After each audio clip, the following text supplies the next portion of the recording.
The laughter stopped when 6 black horses appeared at the end of the lane. Only moments earlier, Lord Percival Harrowby had been laughing so hard that wine trembled inside his glass. His wife, Lady Honoria, was laughing too. Even their eldest daughter, Clarissa, had pressed a handkerchief against her mouth to hide her amusement. And standing in the middle of the Harrowby drawing room, soaked from the rain and wearing a coat that had clearly seen better years, was the stranger they were laughing at. Beside the fireplace stood their youngest daughter, Miss Elowyn Harrowby, 23 years old, unmarried, quiet, and, according to her family, entirely useless. Percival pointed toward her with his glass. "There, take her." Elowyn's face went white. "Father?" He ignored her. The stranger did not. His dark eyes shifted toward Elowyn. He had introduced himself simply as Mr. Vale. No title, no estate, no servant. He had arrived on foot, asking whether he might shelter until the road became passable. His boots were muddy. His gloves were worn. And one sleeve of his brown coat had been repaired so neatly that Elowyn had noticed the stitches. Her father had noticed something else. Poverty, or what appeared to be poverty. Percival leaned closer to the stranger. "You said you needed somewhere to stay tonight. Perhaps you need a wife as well." Clarissa laughed. "Papa? Why not?" Percival continued. "Elowyn has failed at everything else." Elowyn lowered her eyes. She had spent years learning how not to react when her family spoke about her as though she were defective furniture. Too quiet for society. Too plain for fashionable men. Too interested in account books. Too fond of speaking with servants. Too stubborn to flatter wealthy guests. And worst of all, she had committed the unforgivable crime of being useful in ways that brought no applause. Mr. Vale said nothing. Percival mistook his silence for embarrassment. "Go on," he said. "You may have her." This time, even Lady Honoria shifted uncomfortably. "Percival, really? What?" He shrugged. "We have spent enough money presenting the girl. 3 seasons, and no husband. She cannot sing well enough to entertain anyone. She hates embroidery. She frightens men by asking what they intend to do with their tenants." Clarissa laughed again. Elowyn looked at her father. "Have you finished?" The room changed slightly. Her father hated that tone. Not loud, not disrespectful, simply calm. "Do not embarrass yourself further," he warned. Elowyn removed the small silver brooch from her collar. It had belonged to her grandmother.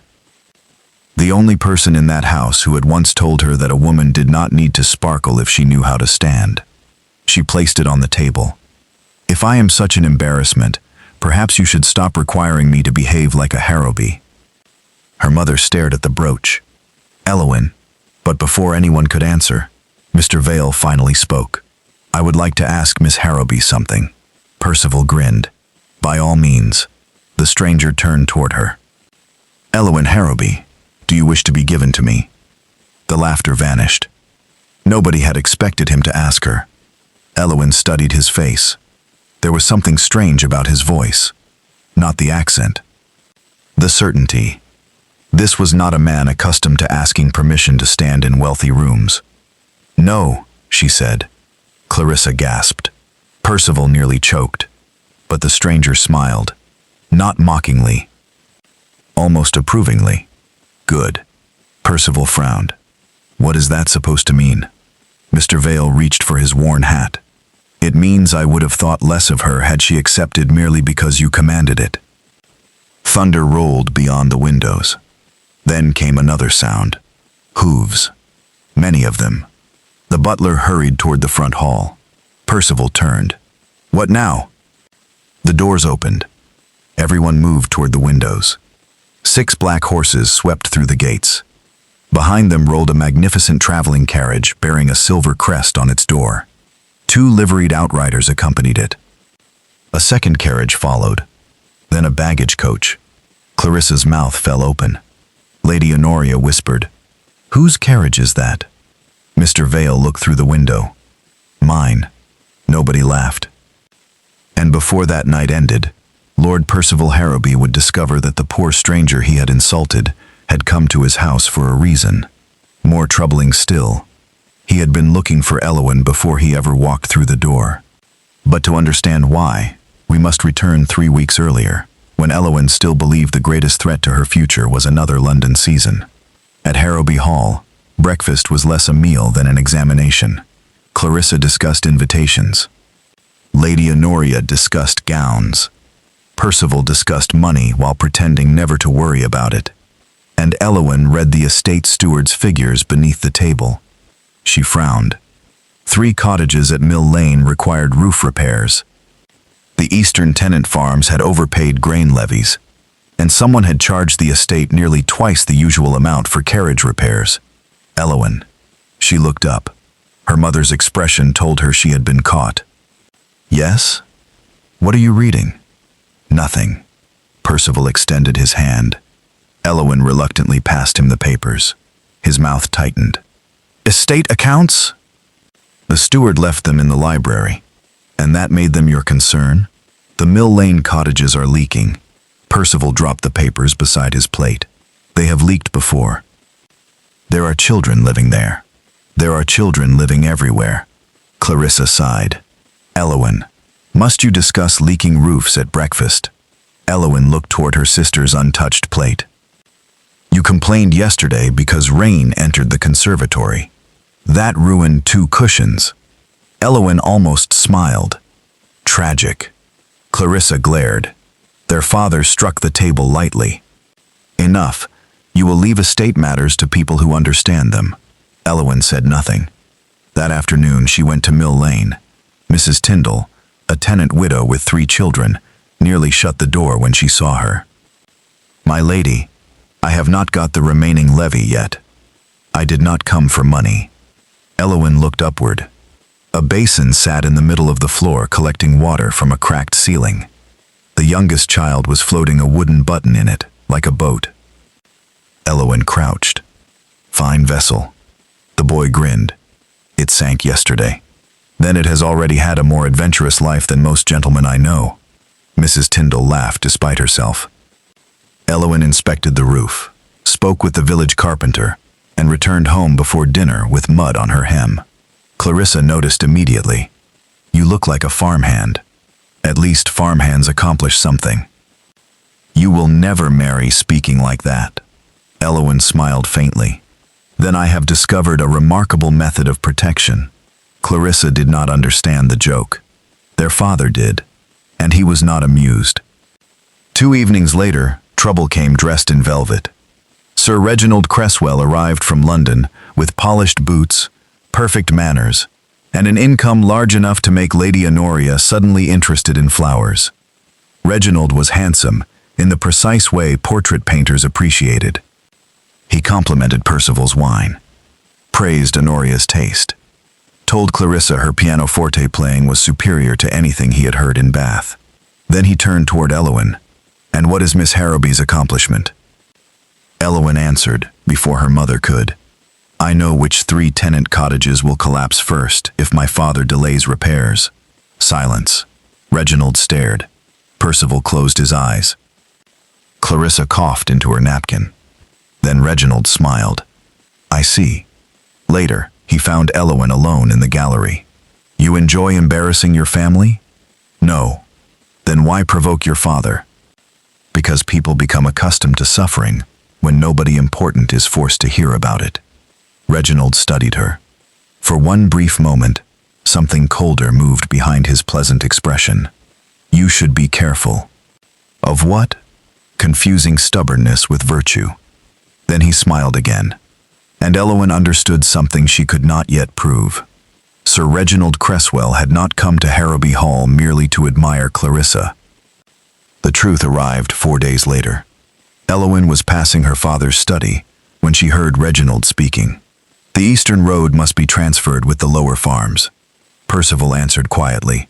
My tenants use that road. They will use another. That adds 6 miles to market. Then they should rise earlier. Elowyn stopped. Reginald continued.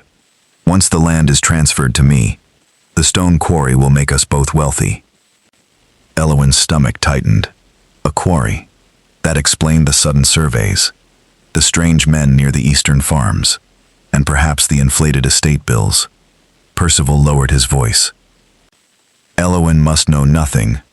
Reginald laughed softly. Your younger daughter concerns herself with matters beyond her station. She will be married eventually. To whom? Silence.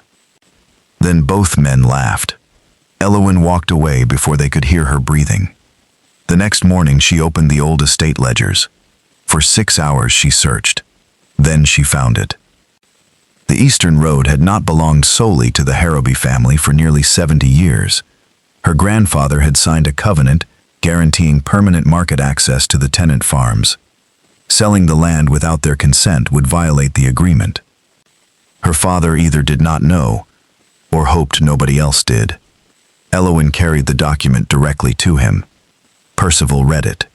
His expression darkened. Where did you find this? In the archive. You had no permission to enter the archive. Is the document valid? That is not your concern. It concerns 37 families. His palm struck the desk. Enough. Elowen did not move. Reginald stood by the window. His face remained calm. Too calm. He approached. Miss Harrowby, perhaps you misunderstand the matter. I understand signatures. Your father is trying to protect this estate. By deceiving the people who keep it alive? Percival stood. You will apologize. No. His face reddened. Elowen. She looked at Reginald. What happens to Mill Lane after the quarry opens? For the first time, his composure cracked. Only slightly. But she saw it. You presume too much, and you answer too little. That afternoon, Elowen made the decision that destroyed her old life. She copied the covenant. Then she sent the copy to the tenants. By evening, 37 families knew what Percival and Reginald were planning. By morning, the sale could not proceed quietly. And by luncheon, her father knew exactly who had stopped it. Percival summoned the family. Elowen entered the drawing room to find her mother crying, Clarissa pale. Reginald standing beside the mantel. Her father held the copied covenant in his hand. You sent this? Yes. You have cost this family an agreement worth thousands. I prevented you from breaking one. I am your father, and they are your tenants. His expression changed. Something in him hardened. Then you may live among them. Honoria stood. Percival, no. He ignored her. You think yourself wiser than your family, more righteous than everyone around you. Very well. He pointed toward the door. You will discover what righteousness provides when you have no Harrowby money behind it. Elowen felt the floor disappear beneath her. Clarissa whispered, Papa? Reginald said nothing. That silence hurt more than Elowen expected. Her mother approached her. Elowen, apologize. For what? For humiliating your father. Elowen looked around the room. Not one person asked whether the tenants would have lost their road. Not one. Her fingers touched the silver brooch at her throat. Grandmother's brooch. She removed it, placed it carefully on the table. Her father stared. What are you doing? If I am to leave as a disgrace, I should not take what belongs to your family. Percival looked away first. Within 3 hours, Elowen Harrowby left the only home she had ever known. She took 2 dresses, a small purse, 3 books, and the copied covenant. She went to stay with Mrs. Tyndall until she could decide what to do next. For the first time in her life, nobody called her Miss Harrowby at breakfast. The youngest Tyndall boy called her Ellie and dropped porridge on her shoe. Strangely, she preferred it. Days passed, then weeks. Elowen learned to bake bread badly. She repaired account books for the village shopkeeper. She helped Mrs. Tyndall negotiate with a merchant who had been underpaying her for linen. She discovered chickens hated her. One particular hen followed her everywhere, as though personally offended by her existence. Mrs. Tyndall named it Duchess. Because, she explained, she behaves as though everyone else is trespassing. Elowen laughed for the first time since leaving home. Then, on a rainy afternoon, 3 weeks after her banishment, someone knocked on Mrs. Tyndall's door. A man stood outside, tall, dark-haired, wet from the road. His coat was worn, his boots muddy. He glanced at Elowen as though he recognized her, but she had never seen him before. "Forgive me," he said. "I am looking for Harrowby Hall." Elowen pointed toward the hill, 2 miles north. "Thank you." He turned to leave, then paused. "Are you Miss Elowen Harrowby?" Her smile vanished. "Who are you?" The stranger studied her for a moment. "My name is Nathaniel Vale." "That does not answer my question." A faint smile touched his mouth. "No." Then he looked toward the hill where Harrowby Hall stood beyond the rain. "But perhaps your father will answer it for both of us." Elowen watched him walk away. What she did not know was that Nathaniel Vale carried a letter bearing her grandfather's signature, a letter written 24 years earlier. And by sunset, the man who appeared too poor to own a horse would stand inside Harrowby Hall, while her family laughed and offered him their useless daughter. They had no idea that somewhere beyond the gates, 6 black horses were already bringing his carriage toward the house. By the time Nathaniel Vale reached Harrowby Hall, the rain had become a silver curtain across the windows. Percival welcomed him badly, not because Nathaniel had behaved rudely, because everything about him offended Percival's understanding of rank.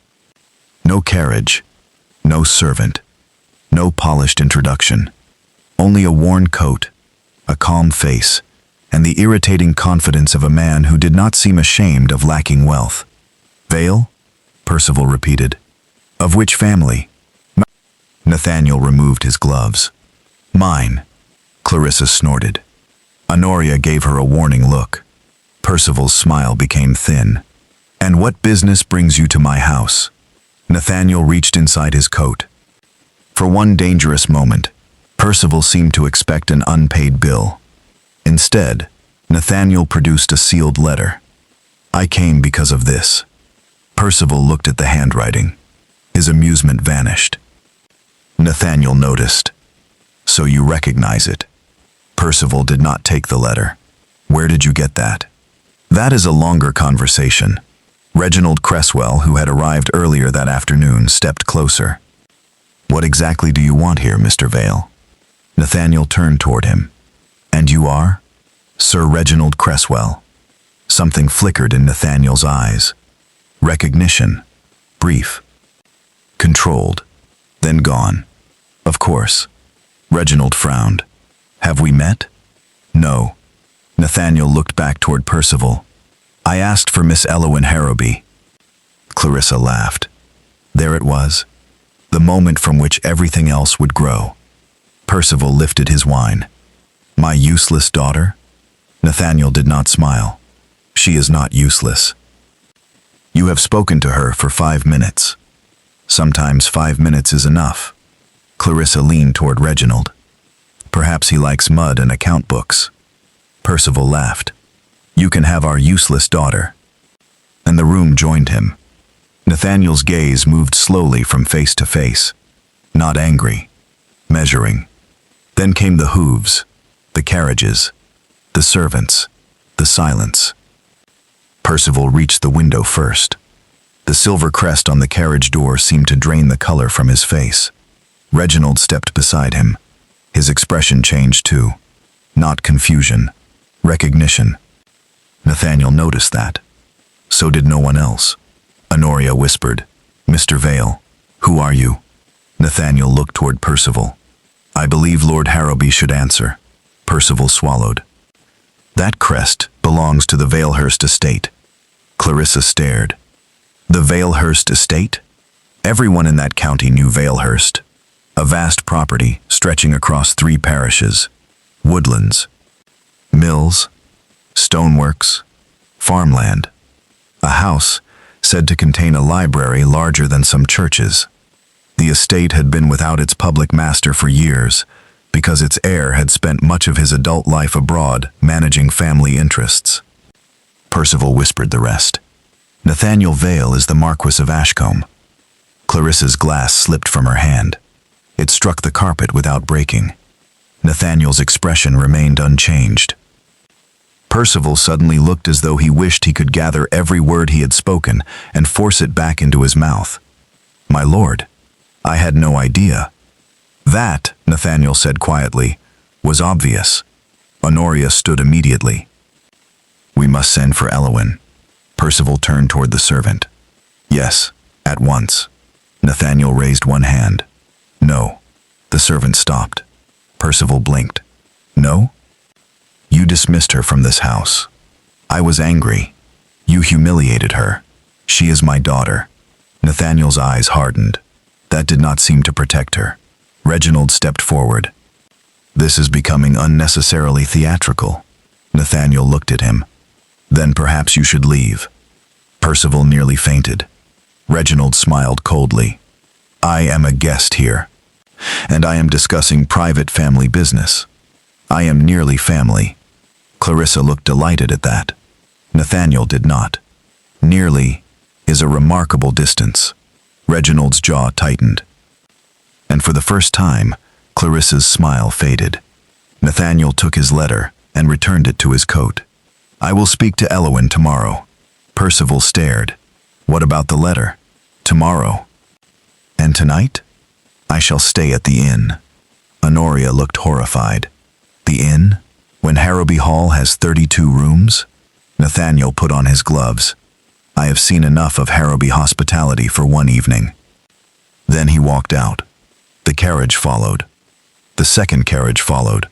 And the baggage coach followed, leaving behind a drawing room full of people who suddenly understood that their joke had been aimed upward. But Nathaniel did not go to the inn. He went back to Mill Lane. Elowin was feeding Duchess when his carriage stopped outside Mrs. Tyndall's cottage. The chicken shrieked and fled beneath a bench. Elowin turned. Her eyes widened. Nathaniel stepped down. This time he wore a dark traveling coat. Not fashionable, but expensive enough that she could see what she had missed. The carriage door bore the silver crest. She looked at him, then at the carriage, then back at him. "You lied." "No. You arrived at my father's house on foot." "Yes. You own this." "Yes. That seems deliberately misleading." "It was. That sounds very much like lying." Nathaniel almost smiled. Mrs. Tyndall leaned out the doorway. "Ellie, is this the wet man?" Nathaniel looked at Elowin. "The wet man? You were wet. Devastating to my dignity." Mrs. Tyndall nodded. "I knew he looked suspicious." Elowin crossed her arms. "Who are you?" Nathaniel answered plainly this time. "Nathaniel Vale, Marquess of Ashcombe." Elowin said nothing. Mrs. Tyndall dropped a wooden spoon. Duchess chose that moment to emerge and peck Nathaniel's polished boot. He looked down. "What have I done to offend her?" "Existing appears sufficient." The Marquis stared at the chicken. The chicken stared back. Then Elowin laughed. A small sound. Unexpected. Nathaniel looked at her, and something softened in his face. "May I speak with you?" Her laughter disappeared. "About what?" "Your grandfather." They sat at Mrs. Tyndall's small table. Nathaniel placed the old letter between them. Elowin recognized the handwriting immediately. "My grandfather wrote this." "Yes." "To whom?" "My father." She opened it carefully. The letter was brief. It referred to an agreement between the Harrowby and Vale families involving several pieces of land. More importantly, it mentioned Elowin by name. She read the sentence twice. "If ever the Eastern farm should be threatened, remember the child Elowin. What was placed in trust must return through her." Elowin looked up. "I was not even a year old." Nathaniel nodded. "What does it mean?" "That is what I have been trying to determine." He explained that his father had kept the letter hidden among private papers. Nathaniel found it after his death. At first, he believed it concerned an old financial arrangement. Then he discovered references to the Eastern Road, the same road Reginald wanted. Elowin's pulse quickened. "Why does my name appear?" "I do not know." "You came here to find out?" "Yes."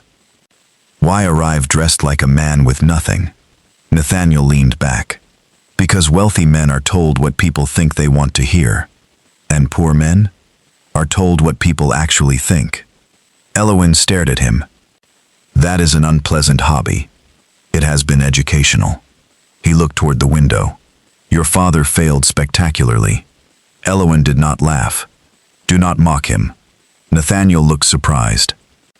He threw you out. He is still my father, and you are defending him. I am refusing to become him. That answer stayed with Nathaniel longer than she knew. Over the next week, he remained near Mill Lane. Not at Harrowby Hall. At the village inn. This irritated Percival so deeply that he sent 3 invitations. Nathaniel declined all 3. Instead, he spent his mornings examining old boundary records with Elowyn. Their conversations were rarely gentle. You missed this notation, she told him one morning. I did not miss it. You ignored it. I considered it irrelevant, which is a refined way of saying you ignored it. Nathaniel glared at her. She smiled. Mrs. Tyndall placed tea between them. I like her, Nathaniel said. I had noticed. The investigation uncovered strange details. Payments made from Harrowby accounts 20 years earlier. A survey commissioned by Elowyn's grandfather. A reference to something called the Belmere Trust. And one recurring name, Josiah Fenwick. The former steward of Harrowby Hall. Elowyn remembered him faintly. He left when I was a child. Nathaniel shook his head. He disappeared. People disappear from employment all the time. Not after receiving £300. Elowyn stared. That was a fortune. Yes. What did he do for it? That is the question. Across the hill, Reginald Cresswell was becoming nervous. At first he told Percival not to worry. The Marquis has nothing. Percival stared at him. He has my father's letter. A letter proves sentiment, not ownership. And why is he speaking with Elowyn every day? Reginald's expression sharpened. You care now? Percival flinched. Reginald leaned forward. Do not let guilt make you foolish. We need the quarry agreement completed before Ashcombe discovers what lies beneath the trust records. Percival froze. What lies beneath them? Reginald immediately realized his mistake. Nothing. You just said, I spoke carelessly. But Percival was no longer listening. For the first time, he wondered whether Reginald had known more from the beginning than he had admitted. Meanwhile, Nathaniel and Elowyn's uneasy partnership became something neither had planned. He discovered she hated being praised. She discovered he hated formal dinners. He discovered she could calculate rents faster than his steward. She discovered he could repair a broken cartwheel. You know how to do that? She asked. Nathaniel tightened the wooden pin. My father believed an heir should know the difference between owning an estate and understanding one. Elowyn looked at him differently after that. Not because he was a marquis, because he had listened to his father. One afternoon, they found Duchess sitting inside Nathaniel's carriage. How did she get in there? He demanded. Mrs. Tyndall shrugged. She has aspirations. Elowyn laughed until she could barely speak. Nathaniel tried to remove the chicken. Duchess pecked him. Hard. He stepped back. I command 3,000 acres. Elowyn wiped tears from her eyes. Apparently not this carriage. Their laughter stopped when a rider appeared on the road. An elderly man in a faded coat. He dismounted slowly and looked toward Elowyn. Miss Harrowby? Yes? He removed his hat. My name is Abel Croft. Nathaniel stood. The man reached inside his coat and produced a small leather packet. I was told to give this only to you. Elowyn stared. By whom? Josiah Fenwick. Nathaniel's expression changed. You know Fenwick? Knew him. Elowyn took the packet. The leather was cracked with age. Inside was a key. And a note. 3 words had been written beneath her grandfather's seal. Beneath the bell. Elowyn frowned. What does that mean? Abel Croft looked toward Harrowby Hall on the distant hill. It means your family has been standing over the truth for 20 years. That night, Nathaniel and Elowyn entered the abandoned Belmere Chapel on the eastern edge of the estate. The chapel bell had not rung since Elowyn was a child. Its stone floor was cracked. Dust covered the pews. Nathaniel held the lantern while Elowyn searched beneath the bell tower. There, a small iron lock was set into the wall. The key fit. Behind the panel lay a wooden box. Elowyn's hands trembled as she opened it. Inside were deeds, letters, and a ledger. Nathaniel read the first page, then stopped. Elowyn watched his face. What? He turned another page. His expression became grave. Elowyn, what is it? He handed her the ledger. She read. Once. Twice. Then her knees nearly failed. The Belmere Trust had not been created for the Harrowby family. It had been created for the Eastern tenants, and the person legally appointed to oversee it upon her 21st birthday was not her father. It was Elowyn. The so-called useless daughter had unknowingly held authority over the very land Reginald was trying to purchase. But there was something worse. At the bottom of the page was another signature. Sir Reginald Cresswell's father. Nathaniel went still. He knew. Elowyn looked at him. Knew what? That your grandfather created the trust. Then why would Reginald try to buy it? Nathaniel closed the ledger. Because he may believe something on that land is worth far more than a quarry. A sound came from outside the chapel. A footstep. Nathaniel extinguished the lantern. Darkness swallowed them. Another footstep. Closer. Someone had followed them. And whoever stood outside already knew they had found the box. The footsteps stopped outside the chapel door. Elowyn held her breath. Beside her, Nathaniel remained perfectly still. Then came a scrape. Someone was testing the latch. Nathaniel leaned close enough to whisper, "Stay behind me." Elowyn whispered back, "Absolutely not." Even in darkness, she could feel him turn toward her. This is not the moment to argue. It is precisely the moment to argue. The latch moved again. Then a voice came through the door. "Miss Harrowby?" Elowyn froze. She knew that voice. "Father?" Nathaniel relit the lantern. Elowyn opened the door. Percival stood outside, soaked from the rain and breathing heavily. There was no servant with him. No carriage. No Reginald. Only a man who looked suddenly older than he had a week before. His eyes dropped to the wooden box. "You found it." Elowyn stared at him. "You knew?" Percival looked away. "Not everything. That is not an answer." He stepped inside. "For years, I knew your grandfather had hidden documents concerning the Eastern farms. I believed they were outdated." Nathaniel's voice hardened. "You never looked for them?"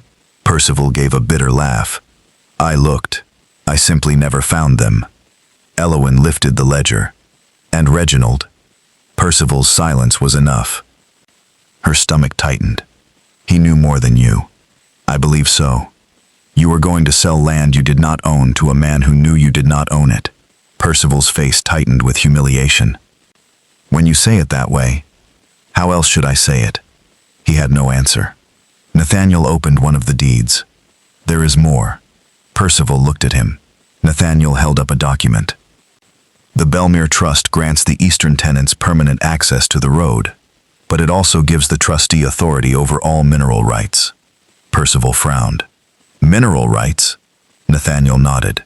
"The quarry was never the true prize." Elowyn looked at him. "What was?" Nathaniel unfolded a survey. "Slate." Percival stared.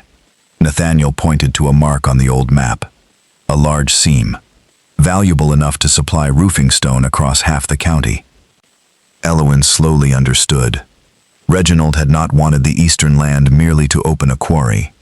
He wanted control of something worth many times what he had offered Percival.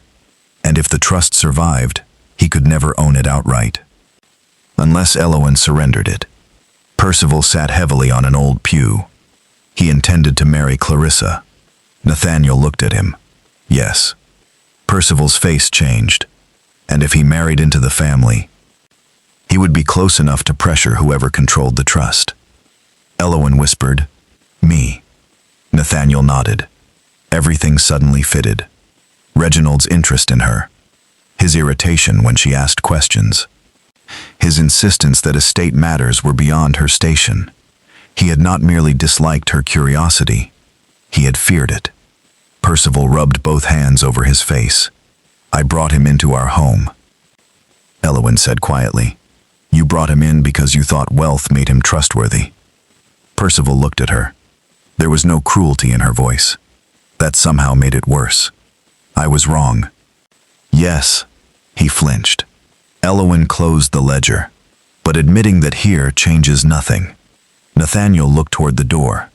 Then we should make certain he admits it somewhere that matters. The opportunity arrived sooner than any of them expected. 2 days later, invitations were delivered across the county. Sir Reginald Cresswell was hosting a formal gathering at Cresswell House. The reason printed on every card was simple: an important announcement concerning the future development of the Eastern District.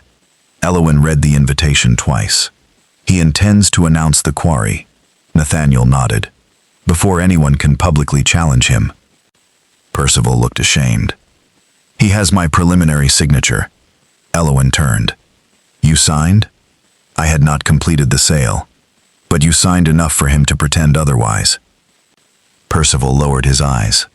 Nathaniel looked at Elowen. He is counting on you staying away. Elowen folded the invitation. Then I should disappoint him.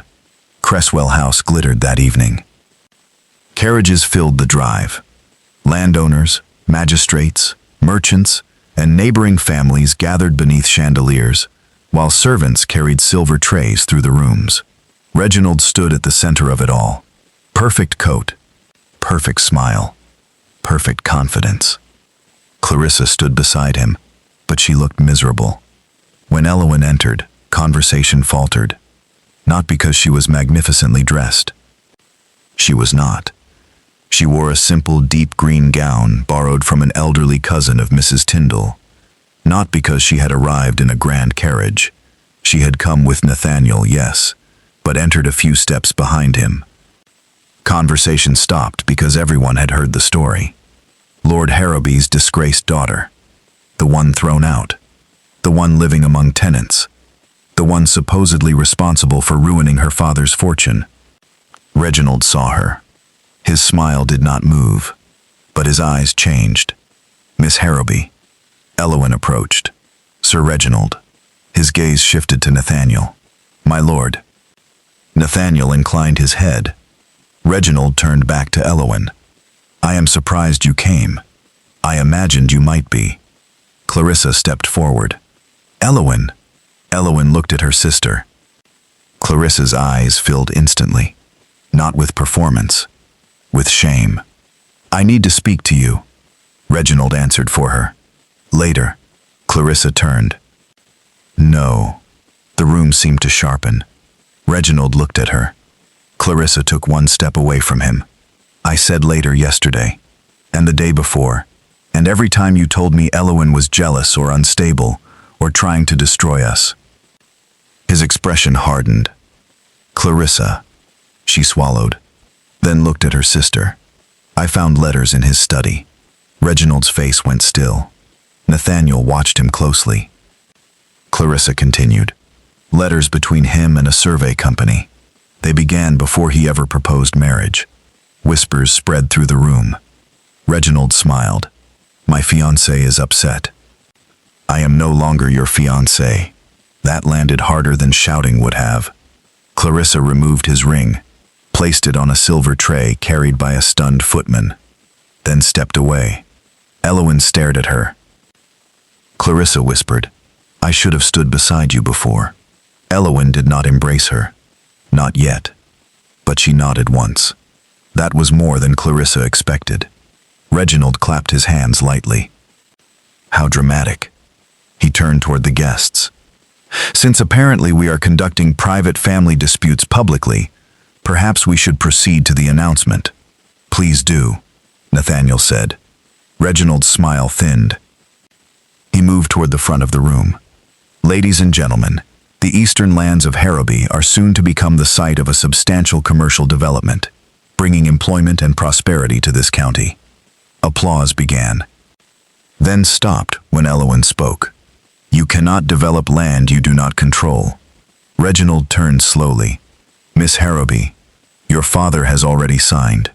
Percival stepped into the room. Every head turned. He had arrived alone. No medals. No bright waistcoat. No attempt at grandeur. He walked toward his daughter. "I signed documents I did not properly understand." Reginald laughed. A convenient confession. Percival's face reddened. "Yes." The laughter vanished.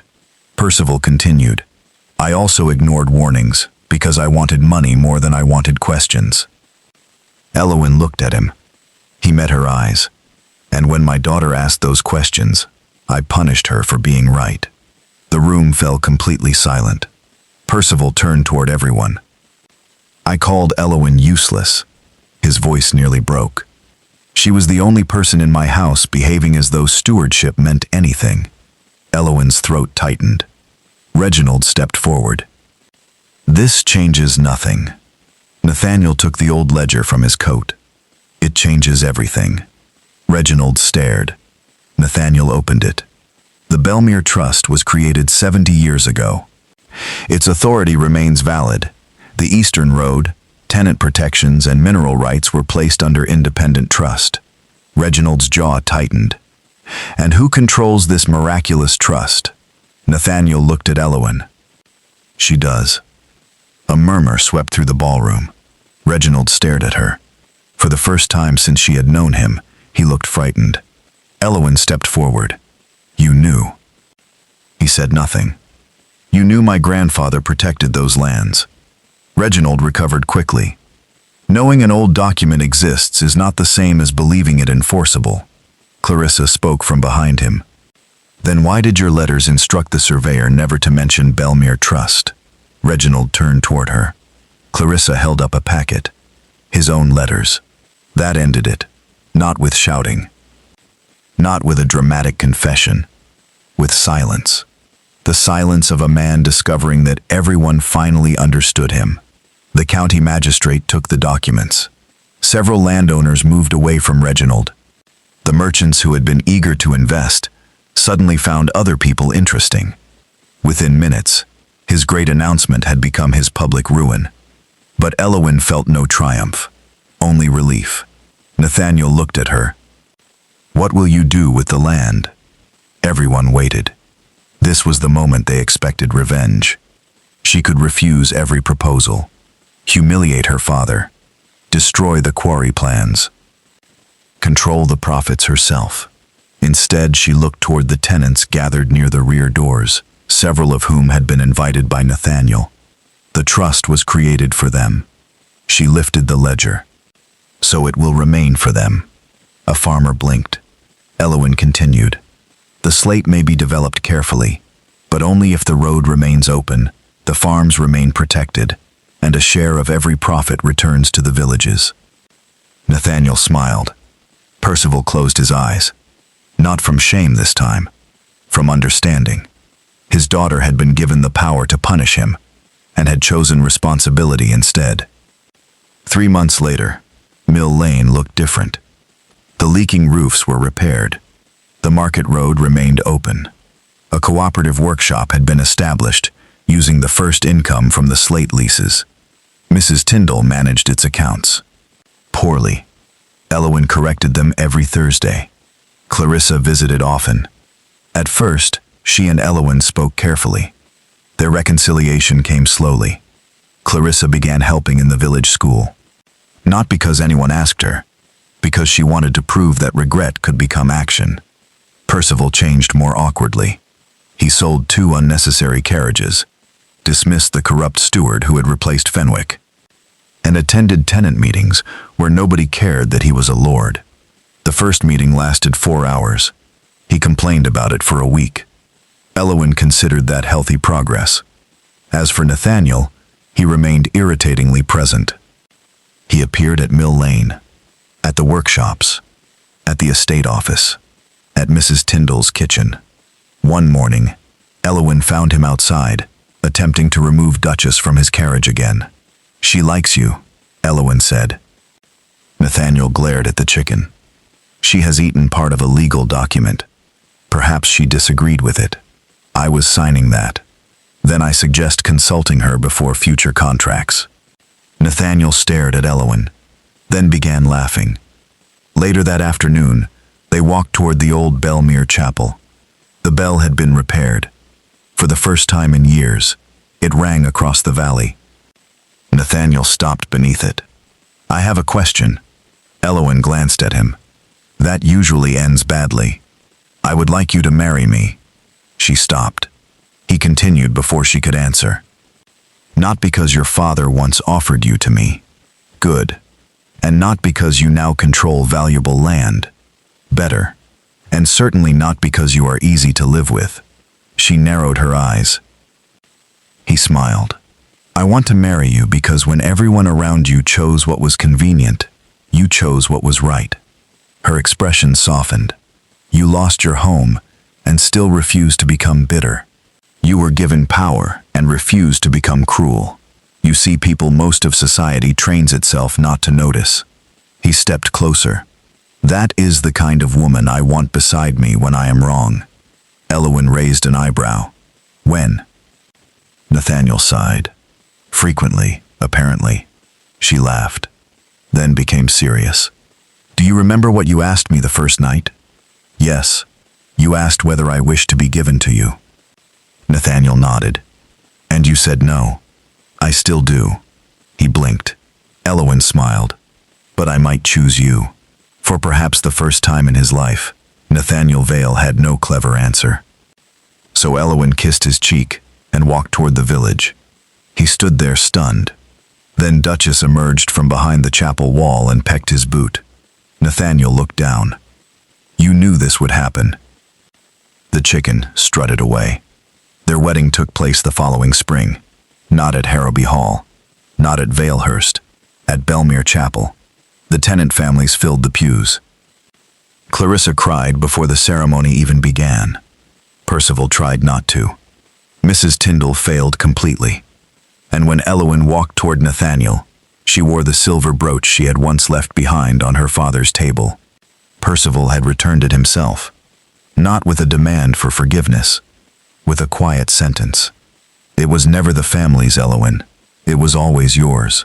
She had accepted the brooch. The apology would take longer. But this time, Percival understood that love did not become sincere merely because regret had arrived. It had to be rebuilt. After the ceremony, Nathaniel's grand carriage waited outside. 6 black horses, silver crest, polished doors, exactly like the carriage that had silenced Harrowby Hall months earlier. Elowen looked at it, then at him. "Are we riding in that?" "That was the intention." She shook her head. "Too dramatic." Nathaniel stared at her. "You are now Marchioness of Ashcombe. I remain capable of walking. It is 4 miles. So?" Mrs. Tyndall laughed. Clarissa covered her mouth. Percival looked almost proud. Nathaniel sighed and offered Elowen his arm. They walked. Behind them came the wedding guests, and, somehow, Duchess. Months earlier, one family had laughed as they offered away the daughter they believed had no value. They thought worth could be measured by who desired you, how beautifully you entertained a room, or how wealthy a marriage you could make. They were wrong. Elowen had never needed a grand carriage to prove who she was. The carriage merely forced everyone else to notice what they had been too proud to see. And in the end, the greatest reversal was not that the poor stranger had turned out to be a marquis. It was that the woman they called useless became the one person who knew what power was actually for. Not to stand above others, but to protect what others might otherwise lose.